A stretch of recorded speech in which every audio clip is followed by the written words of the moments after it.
National Herald ಪ್ರಕರಣದಲ್ಲಿ ಸೋನಿಯಾ ಗಾಂಧಿ ಹಾಗೆ ರಾಹುಲ್ ಗಾಂಧಿಗೆ ಕೊಂಚ ರಿಲೀಫ್ ಸಿಕ್ಕಿದೆ. ಇಡಿ ಇವರಿಬ್ಬರನ್ನ ವಿಚಾರಣೆಗೆ ಒಳಪಡಿಸುವ ಸಲುವಾಗಿ ಸಲ್ಲಿಕೆ ಮಾಡಿದ್ದ ಅರ್ಜಿಯನ್ನ ವಜಾಗೊಳಿಸದೆ ಕೋರ್ಟ್. ಆ ಮೂಲಕ ನ್ಯಾಷನಲ್ ಹೆರಾಲ್ಡ್ ಕೇಸ್ನಲ್ಲಿ ಇಡಿ ಇಕ್ಕಳಕ್ಕೆ ಸಿಲುಕಾಕೊಳ್ಳುವ ಭಯದಲ್ಲಿದ್ದ ರಾಹುಲ್ ಗಾಂಧಿ ಸೋನಿಯಾ ಗಾಂಧಿಗೆ ಕೊಂಚ ರಿಲೀಫ್ ಸಿಕ್ಕಂತಾಗಿದೆ. ಸಿಬಿಐ ವಿಶೇಷ ಕೋರ್ಟ್ ಇಡಿ ಸಲ್ಲಿಸಿದ್ದ ಅರ್ಜಿಯನ್ನ ವಜಾಗೊಳಿಸಿದೆ. ಸೋನಿಯಾ ಗಾಂಧಿ ರಾಹುಲ್ ಗಾಂಧಿ ವಿಚಾರಣೆಗೆ ಕೋರಿದ್ದ ಅರ್ಜಿ ಇದು. ಖಾಸಗಿ ದೂರನ್ನ ಆಧರಿಸಿ ಇಡಿ ದೂರನ್ನ ದಾಖಲಿಸಿಕೊಂಡಿತ್ತು. ಇದೀಗ ಕಡ್ಡಾಯವಾಗಿ ವಿಚಾರಣೆಗೆ ಇವರಿಬ್ಬರನ್ನ ಒಳಪಡಿಸಬೇಕು ಅನ್ನೋ ವಿಚಾರಕ್ಕೆ ಸಂಬಂಧಪಟ್ಟಂತೆ ಇಡಿ ಸಲ್ಲಿಕೆ ಮಾಡಿದ್ದ ಅರ್ಜಿಯನ್ನ ಸಿಬಿಐ ವಿಶೇಷ ಕೋರ್ಟ್ ವಜಾಗೊಳಿಸಿದೆ. ಆ ಮೂಲಕ ಸೋನಿಯಾ ಗಾಂಧಿ ಹಾಗೆ ರಾಹುಲ್ ಗಾಂಧಿಗೆ ಕೊಂಚ ರಿಲೀಫ್ ಸಿಕ್ಕಿದೆ. ಸೋನಿಯಾ ಗಾಂಧಿ ರಾಹುಲ್ ಗಾಂಧಿ ಸೇರಿದಂತೆ ಒಟ್ಟು 5 ವಿರುದ್ಧ ಸುಬ್ರಮಣಿಯನ್ ಸ್ವಾಮಿ ಖಾಸಗಿ ದೂರನ್ನ ಸಲ್ಲಿಕೆ ಮಾಡಿದ್ರು. ಇದೇ ದೂರನ್ನ ಆಧರಿಸಿ ಇವರನ್ನ ವಿಚಾರಣೆಗೆ ಒಳಪಡಿಸುವ ಸಲುವಾಗಿ ಅರ್ಜಿಯನ್ನ ಸಲ್ಲಿಕೆ ಮಾಡಿತ್ತು. ಇದೀಗ ಸಿಬಿಐ ವಿಶೇಷ ನ್ಯಾಯಾಲಯ ಈ ಅರ್ಜಿಯನ್ನ ವಜಾಗೊಳಿಸಿದೆ.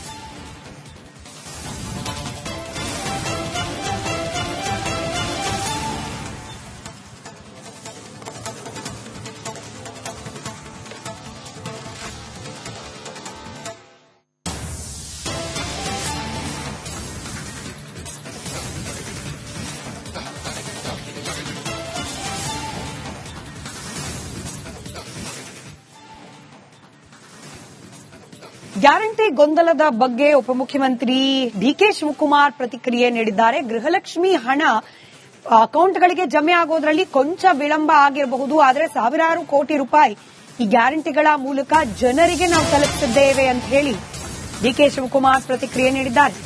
ಜಿಎಸ್ಟಿ ಕಡಿತದಿಂದ ರಾಜ್ಯಕ್ಕೆ 15,000 ಕೋಟಿ ನಷ್ಟ ಆಗಿದೆ. ಗೃಹಲಕ್ಷ್ಮಿ ಹಣ ಜಮೆ ಆಗುವಲ್ಲಿ ಕೊಂಚ ವಿಳಂಬ ಆಗಿರಬಹುದು, ಆದರೆ ಒಂದೆರಡು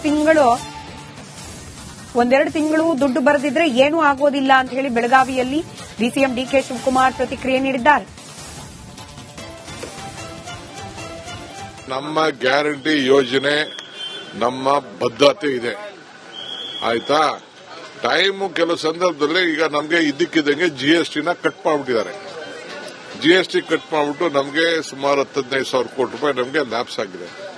ಕೆಲವು ವಿಚಾರದಲ್ಲಿ ಕೆಲವು ವಿಳಂಬ ಆಗ್ಬೋದು. ನಾವೇನು ಮಾತು ಕೊಟ್ಟಿದ್ವಿ, 100 ಕೋಟಿ ರೂಪಾಯಿ ಕೊಟ್ಟಿದೀವಂತೆ, 1 ತಿಂಗಳು 2 ತಿಂಗಳು ಏನು ತೊಂದರೆ ಇಲ್ಲ, ಯಾರ್ದು ಏನಿಲ್ಲ. ಫಸ್ಟ್ ಬಿಜೆಪಿಯವರು ಅವ್ರು ಮಾತು ಕೊಟ್ಟಿದ್ರಲ್ಲ ಬೇರೆ ರಾಜ್ಯಗಳಲ್ಲಿ, ಅದನ್ನ ಫಸ್ಟ್ ಬಿಡುಗಡೆ ಮಾಡಿಸ್ಲಿ, ಅವರು ಮಾತಾಡ್ಲಿ.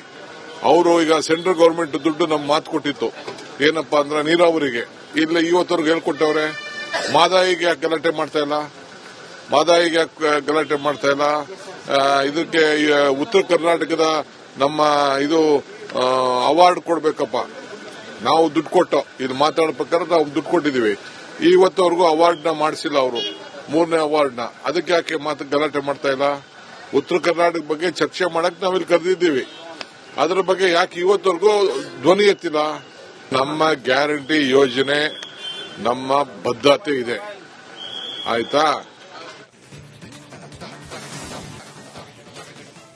ನ್ಯಾಷನಲ್ ಹೆರಾಲ್ಡ್ ಪ್ರಕರಣದಲ್ಲಿ ಸೋನಿಯಾ ಗಾಂಧಿ ಹಾಗೆ ರಾಹುಲ್ ಗಾಂಧಿಗೆ ಕೊಂಚ ರಿಲೀಫ್ ಸಿಕ್ಕಿದೆ.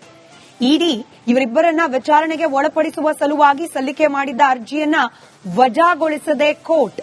ಆ ಮೂಲಕ ನ್ಯಾಷನಲ್ ಹೆರಾಲ್ಡ್ ಕೇಸ್ನಲ್ಲಿ ಇಡಿ ಇಕ್ಕಳಕ್ಕೆ ಸಿಲುಕಾಕೊಳ್ಳುವ ಭಯದಲ್ಲಿದ್ದ ರಾಹುಲ್ ಗಾಂಧಿ ಸೋನಿಯಾ ಗಾಂಧಿಗೆ ಕೊಂಚ ರಿಲೀಫ್ ಸಿಕ್ಕಂತಾಗಿದೆ. ಸಿಬಿಐ ವಿಶೇಷ ಕೋರ್ಟ್ ಇಡಿ ಸಲ್ಲಿಸಿದ್ದ ಅರ್ಜಿಯನ್ನ ವಜಾಗೊಳಿಸಿದೆ. ಸೋನಿಯಾ ಗಾಂಧಿ ರಾಹುಲ್ ಗಾಂಧಿ ವಿಚಾರಣೆಗೆ ಕೋರಿದ್ದ ಅರ್ಜಿ ಇದು.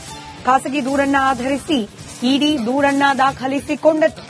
ಇದೀಗ ಕಡ್ಡಾಯವಾಗಿ ವಿಚಾರಣೆಗೆ ಇವರಿಬ್ಬರನ್ನ ಒಳಪಡಿಸಬೇಕು ಅನ್ನೋ ವಿಚಾರಕ್ಕೆ ಸಂಬಂಧಪಟ್ಟಂತೆ ಇಡಿ ಸಲ್ಲಿಕೆ ಮಾಡಿದ್ದ ಅರ್ಜಿಯನ್ನ ಸಿಬಿಐ ವಿಶೇಷ ಕೋರ್ಟ್ ವಜಾಗೊಳಿಸಿದೆ. ಆ ಮೂಲಕ ಸೋನಿಯಾ ಗಾಂಧಿ ಹಾಗೆ ರಾಹುಲ್ ಗಾಂಧಿಗೆ ಕೊಂಚ ರಿಲೀಫ್ ಸಿಕ್ಕಿದೆ. ಸೋನಿಯಾ ಗಾಂಧಿ ರಾಹುಲ್ ಗಾಂಧಿ ಸೇರಿದಂತೆ ಒಟ್ಟು 5 ವಿರುದ್ಧ ಸುಬ್ರಮಣಿಯನ್ ಸ್ವಾಮಿ ಖಾಸಗಿ ದೂರನ್ನ ಸಲ್ಲಿಕೆ ಮಾಡಿದ್ರು. ಇದೇ ದೂರನ್ನ ಆಧರಿಸಿ ಇವರನ್ನ ವಿಚಾರಣೆಗೆ ಒಳಪಡಿಸುವ ಸಲುವಾಗಿ ಅರ್ಜಿಯನ್ನ ಸಲ್ಲಿಕೆ ಮಾಡಿತ್ತು. ಇದೀಗ ಸಿಬಿಐ ವಿಶೇಷ ನ್ಯಾಯಾಲಯ ಈ ಅರ್ಜಿಯನ್ನ ವಜಾಗೊಳಿಸಿದೆ.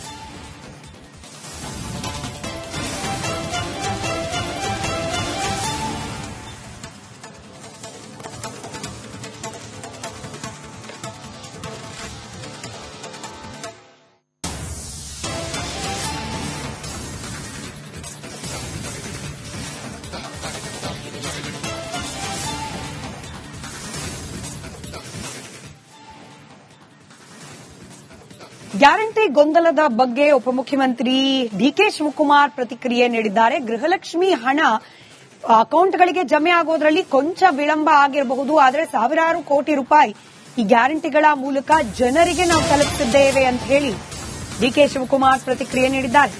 ಜಿಎಸ್ಟಿ ಕಡಿತದಿಂದ ರಾಜ್ಯಕ್ಕೆ 15,000 ಕೋಟಿ ನಷ್ಟ ಆಗಿದೆ. ಗೃಹಲಕ್ಷ್ಮಿ ಹಣ ಜಮೆ ಆಗುವಲ್ಲಿ ಕೊಂಚ ವಿಳಂಬ ಆಗಿರಬಹುದು, ಆದರೆ ಒಂದೆರಡು ತಿಂಗಳು ದುಡ್ಡು ಬರೆದಿದ್ರೆ ಏನೂ ಆಗೋದಿಲ್ಲ ಅಂತ ಹೇಳಿ ಬೆಳಗಾವಿಯಲ್ಲಿ ಡಿಸಿಎಂ ಡಿಕೆ ಶಿವಕುಮಾರ್ ಪ್ರತಿಕ್ರಿಯೆ ನೀಡಿದ್ದಾರೆ. ನಮ್ಮ ಗ್ಯಾರಂಟಿ ಯೋಜನೆ ನಮ್ಮ ಬದ್ಧತೆ ಇದೆ, ಆಯ್ತಾ. ಟೈಮು ಕೆಲವು ಸಂದರ್ಭದಲ್ಲಿ ಈಗ ನಮಗೆ ಇದ್ದಕ್ಕಿದ್ದಂಗೆ ಜಿಎಸ್ಟಿನ ಕಟ್ ಮಾಡಿಬಿಟ್ಟಿದ್ದಾರೆ. ಜಿಎಸ್ಟಿ ಕಟ್ ಮಾಡಿಬಿಟ್ಟು ನಮಗೆ ಸುಮಾರು 15,000 ಕೋಟಿ ರೂಪಾಯಿ ನಮಗೆ ಲ್ಯಾಪ್ಸ್ ಆಗಿದೆ. ಕೆಲವು ವಿಚಾರದಲ್ಲಿ ಕೆಲವು ವಿಳಂಬ ಆಗ್ಬೋದು. ನಾವೇನು ಮಾತು ಕೊಟ್ಟಿದ್ದೀವಿ, 100 ಕೋಟಿ ರೂಪಾಯಿ ಕೊಟ್ಟಿದ್ದೀವಂತೆ, 1 ತಿಂಗಳು 2 ತಿಂಗಳದ ಏನು ತೊಂದರೆ ಇಲ್ಲ, ಯಾರ್ದು ಏನಿಲ್ಲ. ಫಸ್ಟ್ ಬಿಜೆಪಿಯವರು ಅವ್ರು ಮಾತು ಕೊಟ್ಟಿದ್ರಲ್ಲ ಬೇರೆ ರಾಜ್ಯಗಳಲ್ಲಿ, ಅದನ್ನ ಫಸ್ಟ್ ಬಿಡುಗಡೆ ಮಾಡಿಸ್ಲಿ, ಅವರು ಮಾತಾಡ್ಲಿ. ಅವರು ಈಗ ಸೆಂಟ್ರಲ್ ಗವರ್ಮೆಂಟ್ ದುಡ್ಡು ನಮ್ ಮಾತು ಕೊಟ್ಟಿತ್ತು, ಏನಪ್ಪಾ ಅಂದ್ರೆ ನೀರಾವರಿಗೆ, ಇಲ್ಲ ಇವತ್ತವ್ರಿಗೆ ಹೇಳ್ಕೊಟ್ಟವ್ರೆ. ಮಾದಾಯಿಗೆ ಯಾಕೆ ಗಲಾಟೆ ಮಾಡ್ತಾ ಇಲ್ಲ, ಇದಕ್ಕೆ ಉತ್ತರ ಕರ್ನಾಟಕದ ನಮ್ಮ ಇದು ಅವಾರ್ಡ್ ಕೊಡ್ಬೇಕಪ್ಪ. ನಾವು ದುಡ್ಡು ಕೊಟ್ಟು ಇದು ಮಾತಾಡೋ ಪ್ರಕಾರ ನಾವು ದುಡ್ಡು ಕೊಟ್ಟಿದ್ದೀವಿ, ಇವತ್ತವರೆಗೂ ಅವಾರ್ಡ್ನ ಮಾಡಿಸಿಲ್ಲ ಅವರು, 3ನೇ ಅವಾರ್ಡ್ನ. ಅದಕ್ಕೆ ಯಾಕೆ ಗಲಾಟೆ ಮಾಡ್ತಾ ಇಲ್ಲ? ಉತ್ತರ ಕರ್ನಾಟಕ ಬಗ್ಗೆ ಚರ್ಚೆ ಮಾಡಕ್ ನಾವಿಲ್ಲಿ ಕರೆದಿದ್ದೀವಿ, ಅದರ ಬಗ್ಗೆ ಯಾಕೆ ಇವತ್ತವರೆಗೂ ಧ್ವನಿ ಎತ್ತಿಲ್ಲ? ನಮ್ಮ ಗ್ಯಾರಂಟಿ ಯೋಜನೆ ನಮ್ಮ ಬದ್ಧತೆ ಇದೆ, ಆಯ್ತಾ. ನ್ಯಾಷನಲ್ ಹೆರಾಲ್ಡ್ ಪ್ರಕರಣದಲ್ಲಿ ಸೋನಿಯಾ ಗಾಂಧಿ ಹಾಗೆ ರಾಹುಲ್ ಗಾಂಧಿಗೆ ಕೊಂಚ ರಿಲೀಫ್ ಸಿಕ್ಕಿದೆ. ಇಡಿ ಇವರಿಬ್ಬರನ್ನ ವಿಚಾರಣೆಗೆ ಒಳಪಡಿಸುವ ಸಲುವಾಗಿ ಸಲ್ಲಿಕೆ ಮಾಡಿದ್ದ ಅರ್ಜಿಯನ್ನ ವಜಾಗೊಳಿಸದೆ ಕೋರ್ಟ್. ಆ ಮೂಲಕ ನ್ಯಾಷನಲ್ ಹೆರಾಲ್ಡ್ ಕೇಸ್ನಲ್ಲಿ ಇಡಿ ಇಕ್ಕಳಕ್ಕೆ ಸಿಲುಕಾಕೊಳ್ಳುವ ಭಯದಲ್ಲಿದ್ದ ರಾಹುಲ್ ಗಾಂಧಿ ಸೋನಿಯಾ ಗಾಂಧಿಗೆ ಕೊಂಚ ರಿಲೀಫ್ ಸಿಕ್ಕಂತಾಗಿದೆ. ಸಿಬಿಐ ವಿಶೇಷ ಕೋರ್ಟ್ ಇಡಿ ಸಲ್ಲಿಸಿದ್ದ ಅರ್ಜಿಯನ್ನ ವಜಾಗೊಳಿಸಿದೆ. ಸೋನಿಯಾ ಗಾಂಧಿ ರಾಹುಲ್ ಗಾಂಧಿ ವಿಚಾರಣೆಗೆ ಕೋರಿದ್ದ ಅರ್ಜಿ ಇದು. ಖಾಸಗಿ ದೂರನ್ನ ಆಧರಿಸಿ ಇಡಿ ದೂರನ್ನ ದಾಖಲಿಸಿಕೊಂಡಿತ್ತು. ಇದೀಗ ಕಡ್ಡಾಯವಾಗಿ ವಿಚಾರಣೆಗೆ ಇವರಿಬ್ಬರನ್ನ ಒಳಪಡಿಸಬೇಕು ಅನ್ನೋ ವಿಚಾರಕ್ಕೆ ಸಂಬಂಧಪಟ್ಟಂತೆ ಇಡಿ ಸಲ್ಲಿಕೆ ಮಾಡಿದ್ದ ಅರ್ಜಿಯನ್ನ ಸಿಬಿಐ ವಿಶೇಷ ಕೋರ್ಟ್ ವಜಾಗೊಳಿಸಿದೆ. ಆ ಮೂಲಕ ಸೋನಿಯಾ ಗಾಂಧಿ ಹಾಗೆ ರಾಹುಲ್ ಗಾಂಧಿಗೆ ಕೊಂಚ ರಿಲೀಫ್ ಸಿಕ್ಕಿದೆ. ಸೋನಿಯಾ ಗಾಂಧಿ, ರಾಹುಲ್ ಗಾಂಧಿ ಸೇರಿದಂತೆ ಒಟ್ಟು 5 ವಿರುದ್ಧ ಸುಬ್ರಹ್ಮಣ್ಯನ್ ಸ್ವಾಮಿ ಖಾಸಗಿ ದೂರನ್ನ ಸಲ್ಲಿಕೆ ಮಾಡಿದ್ರು. ಇದೇ ದೂರನ್ನ ಆಧರಿಸಿ ಇವರನ್ನ ವಿಚಾರಣೆಗೆ ಒಳಪಡಿಸುವ